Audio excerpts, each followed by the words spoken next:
Breaking news Nizamabad జిల్లాలో హైదరాబాద్ మీర్పేట తరహానే మరో murder కలకలం రేపింది. రాష్ట్ర వ్యాప్తంగా సంచలనం రేపిన మీర్పేట్ మహిళ హత్య కేసు మరవక ముందే మరో మర్డర్ జరిగింది. రెంజల్ మండలం బోర్గాంలో భార్యను చంపిన భర్త మృతదేహాన్ని చెరువులో పడేశాడు. అయితే ఏమీ తెలియనట్లు భార్య కనిపించడం లేదంటూ పోలీస్ స్టేషన్లో పోతన్న ఫిర్యాదు చేశాడు. దీంతో పోలీసులు విచారణలో భాగంగా పోతన్నపై అనుమానంతో రావడంతో ప్రశ్నించారు. అయితే విచారణలో భార్యను చంపి మృతదేహాన్ని చెరువులో పడేసినట్లు ఒప్పుకున్నాడు. దీంతో వెంటనే పోలీసులు చెరువులో గాలింపు చేపట్టి మృతదేహాన్ని గుర్తించారు. ఇక డెడ్ బాడీని పోస్ట్ మార్టం కోసం ప్రభుత్వ హాస్పిటల్కు తరలించారు. అయితే ఎందుకు చంపాల్సి వచ్చింది, ఏవైనా కారణాలున్నాయా, హత్య ఒక్కడే చేశారా, ఏవైనా సహకరించారనే కోణంలో పోలీసులు దర్యాప్తు కొనసాగుతారు.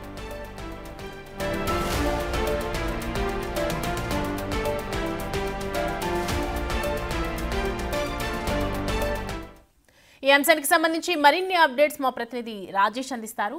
రాజేష్, మీర్పేట్ మహిళకి సంబంధించిన కేసు గురుమూర్తి కేసు నడుస్తుంది. ఈ నేపథ్యంలోనే మరొక కేసు కూడా పుట్టుకొచ్చింది.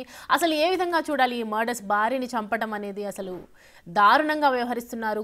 కేసు చట్టం మీద కానీ భార్య మీద కానీ ఎటువంటి కూడా సింపతి లేకుండా ప్రవర్తిస్తున్నటువంటి తీరు, దాన్ని ఏ విధంగా చూడాలి?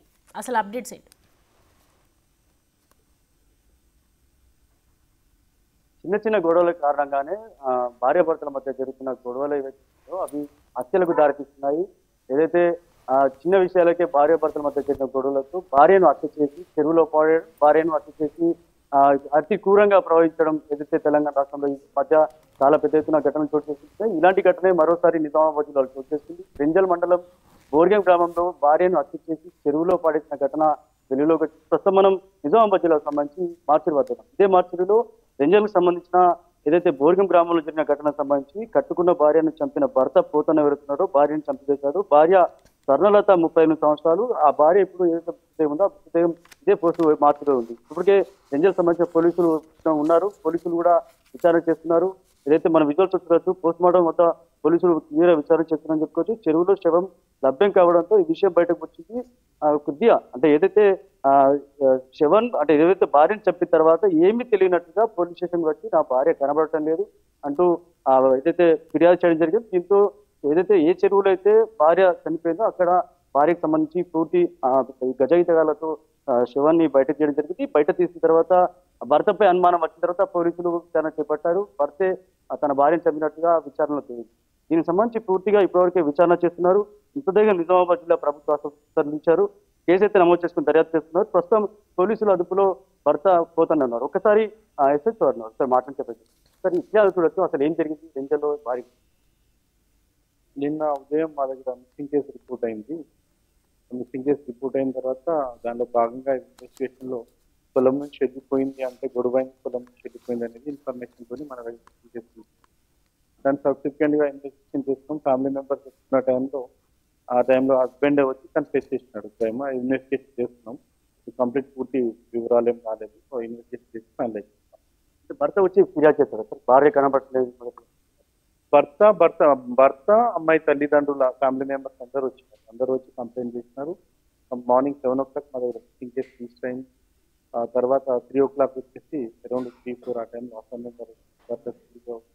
అట్లా చెప్పిన తర్వాత మేము ఆ టీం తోటి పోయి వెరిఫై చేస్తే డెడ్ బాడీ ఉంది. దాని భర్తనే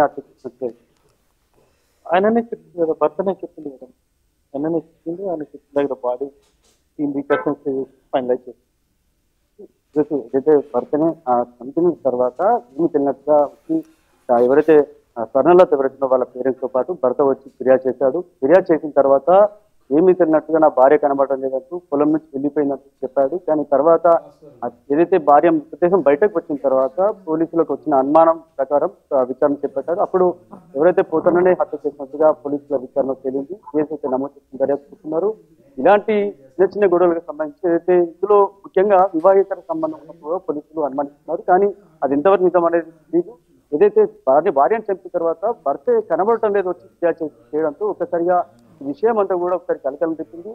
భార్య మృతదేహం బయటకు వచ్చిన తర్వాత తనకు ఏదైతే మృతదేహం బయటకు వచ్చిన తర్వాత ఎవరైతే భర్త ఆ స్పాట్ లో ఉన్నాడు కాబట్టి తన వ్యవహార శైలి ఒకసారిగా మారడంతో పోలీసులకు అనుమానం వచ్చింది. తదనంతరం విచారణ చేశారు. విచారణలో క్లియర్ గా బయటపడింది. భర్తే హత్య చేసినట్టుగా నిర్ధారించారు. భర్త ఒప్పుకున్నాడు. ప్రస్తుతం పోలీసులు అదుపున్నాడు. పంచనామా జరుగుతుంది. పోస్ట్ మార్టం నిమిత్తం ఎవరైతే భర్త పోతున్నాడో పోతాన్ని రిమాండ్ చేసే అవకాశం ఉంది. రాజేష్, ప్రస్తుతం అక్కడ పోస్ట్ మార్టం దగ్గర మన పోలీసులు ఉన్నారు. వాళ్ళు ఏం చెప్తున్నారంటే ఈ కేసుకు సంబంధించి లోతుగా దర్యాప్తు చేసే అవకాశాలు కనిపిస్తున్నాయా?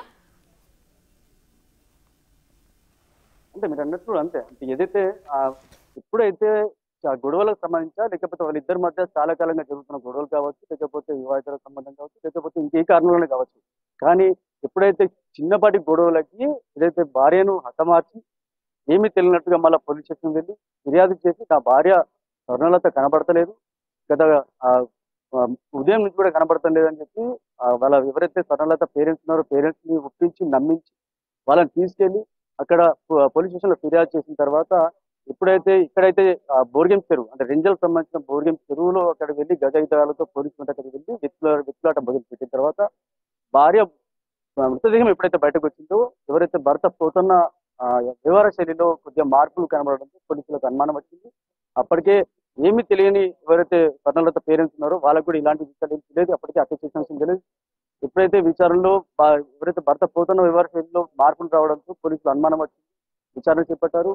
వాళ్ళ స్టైల్లో ఏదైతే ఇంట్రాగేషన్ చేశారో అందులో భర్త పోతున్ననే భార్యను చెప్పినట్టుగా ఒప్పుకున్నాడు. దీంతో భర్తని అరెస్ట్ చేశారు. భార్య మృతదేహాన్ని పోస్ట్ మార్టం తరలించారు. తీరా ఇంకా విచారణ లోతుగా ఇంకా చేయాల్సి ఉంది. అసలు ఎందు గురించి చంపాడు, ఎందు గురించి గొడవ జరిగింది, ఎప్పుడు జరిగింది, ఫిర్యాదు వచ్చిన సమయం ఎంత, ఆ సమయానికి ముందు ఎప్పుడు చంపాడు అనేది పూర్తిగా లోతుగా విచారణ చేయాల్సింది. అందుకే ఇప్పుడు పోస్ట్ మార్టం జరుగుతుంది, పంచనామా జరుగుతుంది. తదనంతరం ఎవరైతే నిందితుడు పోతన్న ఉన్నాడో పోతాన్ని రిమాండ్ చేస్తారు. తదనంతరం కేసు అయితే లోతుగా విచారణ చేయాల్సిందని కూడా విజయబాబు. రాజేష్, ప్రస్తుతం మనం చూస్తున్నాము పోతన్న స్వర్ణలతను చంపినట్లుగా మీరు చెప్తూ ఉన్నారు. సో వీళ్ళకి మధ్య చిలికి గాలివానగా అయినట్లు వీళ్ళిద్దరి మధ్య అసలు ఇంతకు ముందు ఏదైనా గొడవలు జరుగుతూ ఉన్నాయా? అసలు చంపడానికి గల కారణం ఏంటి? ఇదే ఈ ఘటనకు సంబంధించి వాళ్ళ పేరెంట్స్ కూడా మాట్లాడే ప్రయత్నం చేశాం. కానీ అందులో ఏదైతే భార్యకి సంబంధించి ఎవరైతే స్వర్ణలత ఎవరైతుందో ఏదో వివాహితర సంబంధం ఉన్నట్టుగా కొద్దిగా అనుమానాలు వస్తున్నాయి. దానికి సంబంధించి కూడా పోలీసులు అదే అనుమానం ఇస్తూ విచారణ చేస్తున్నారు. కానీ ఆ వచ్చిన గొడవలకు సంబంధించి గతంలో కూడా పెద్ద మనుషుల సమక్షంలో ఒప్పుకున్నారు. సరే ఇంకోసారి తప్పు చేయం అని చెప్పి కూడా భార్య భర్తల మధ్య ఒప్పందం కుదిరింది. పెద్ద మనుషులు ఒప్పందం కుదిర్చారు. అయినప్పటికీ మరోసారి ఇలాంటి ఘటన చోటు చేస్తుందా లేకపోతే ఏదైనా వివాహితర సంబంధం ఇస్తూ గొడవ జరిగిందా అనే కోణంలో విచారణ చేస్తున్నారు. అందు గురించే భర్త భార్యని చంపాడా అనే కోణంలో కూడా విచారణ చేస్తున్నారు. కానీ ఏది జరిగినప్పటికీ పెద్ద మనుషుల సమక్షంలో జరిగిన ఒప్పందం ఏదైతుందో అప్పుడు మరోసారి మాట్లాడేది ఉండే, లేకపోతే ఇంకేంటే ఏ కోపంతో అయితే విరక్తి చెందాడో లేకపోతే కోపం పెరిగి ఏదైతే భార్యని చంపాలనే ఒక క్రూరంతో ఏదైతే ప్రవర్తించాలనే కోణంలో అయితే విచారణ చేస్తున్నారు. భార్యని చంపి ఇక్కడ చంపడాలని తెలియదు, ఇంట్లో చంపడా లేకపోతే పొలంలో జరిగిన గొడవ దగ్గర చంపడా లేకపోతే అక్కడి నుంచి చంపి చెరువులో ఎక్కువ పాడేస్తాడు. చెరువులో పాడేసిన తర్వాత పోలీస్ స్టేషన్ కి ఎలా వచ్చాడు ఫిర్యాదు చేయడానికి? ఏదైతే భార్య స్వర్ణలత ఎవరుతుందో వాళ్ళ పేరెంట్స్ కి ఎప్పుడు ఇంటిమేషన్ చేశారు? ఇదంతా కూడా పూర్తి విచారణ చేయాల్సింది. అందులో భాగంగానే ఏదైతే పోలీస్ స్టేషన్ వచ్చి ఏమీ తెలియనట్టుగా కూర్చొని పోలీస్ స్టేషన్ వచ్చి ఫిర్యాదు చేయడం, నా భార్య కనబడటం లేదు పొద్దున అని చెప్పడం, ఇదంతా కూడా ఒక నాటకీయ పరంగా జరిగిన ఘటనగా చూడవచ్చు. ఏదైతే క్లియర్ గా చంపాలి, భార్యని చంపాలి అనే మైండ్ లో సెట్ చేసిన తర్వాతనే ఈ ఘటన జరిగిందని చెప్పుకోవచ్చు. అందుకే భార్యని చెప్పి చెరువులో పాడేయడం, తదనంతరం మళ్ళీ వెళ్ళి అక్కడ ఫిర్యాదు చేయడం, ఏదైతే భార్య మృతదేహం బయటకు వచ్చిన తర్వాత అక్కడ స్పాట్ లో భార్య చూసిన తర్వాత ఎవరైతే పోతన్న వెళ్తున్నారో తన వ్యవహారం చేయాలి లేకపోతే భయం పడడం, ఇలాంటి ఘటనలు అక్కడ జరిగినట్టుగా పోలీసులు అయితే అనుమానిస్తున్నారు. ఆ కోణంలోనే విచారణ చేశారు. విచారణ చేసిన తర్వాత ఎవరైతే పోతన్న ఉన్నాడో పోతన్న అనుమానిస్తారు. పోతన్న పోయి జరిగిన ఏదైతే విచారణ జరిగిందో ఆ విచారణలో క్లియర్ ఒప్పుకున్నాడు. తానే భార్యని చంపానని చెప్పి ఒప్పుకోవడంతో ఈ విషయం ప్రస్తుతానికి పోస్ట్ మార్టం నిమిత్తం భార్య నిజామాబాద్ జిల్లా ప్రభుత్వ ఆసుపత్రి తరలించారు. విచారణ ఇంకా లోతుగా జరగాల్సిన అవకాశం ఉంది. దాని తర్వాతనే విచారణలో అంటే ఎప్పుడు చంపాడు పోతున్నా భార్యని అనుకోవడంలో విచారణ చేస్తుంది. Right, thanks for the updates Rajesh.